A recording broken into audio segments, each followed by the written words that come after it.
نوجوان نے مسئلہ پوچھا، کہا کہ سعد بھائی، گناہ کی لذت ایسی ہے، گناہ کی اٹریکشن ایسی ہے کہ اس وقت گناہ کی طرف میں رک نہیں پاتا اور گناہ کی طرف گامزن ہو جاتا ہوں اور گناہ کر بیٹھتا ہوں۔ اس مسئلے کو جانیے۔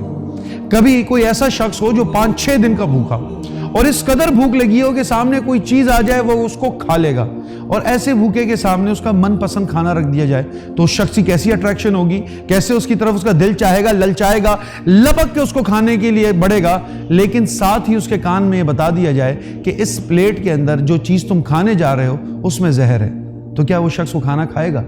کبھی بھی نہیں کھائے گا، بھلے جتنی بھی بھوک لگی ہو، اس میں جتنے بھی اٹریکشن ہو، بھلے بوٹیاں بالکل بظاہر سامنے پڑی ہوں، لیکن پھر بھی نہیں کھائے گا۔ سملرلی گناہ کی اٹریکشن بھی ہے،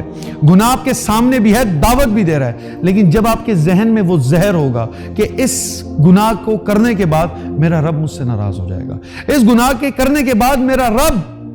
مجھ سے سوال کرے گا، اس گناہ کے کرنے کے بعد میں جنت سے دور ہو جاؤں گا، اس گناہ کے کرنے کے بعد میں رسول اللہ صلی اللہ علیہ وسلم کی سنت پر کیسے عمل کروں گا، تو وہ اٹریکشن ختم ہو جائے گی۔ یاد رکھیں، جب بھی گناہ سامنے آئے تو اللہ رب العزت سے اس وقت دعا کریں اور اللہ کی طرف رجوع کریں، اس کی لذت ختم ہو جائے گی۔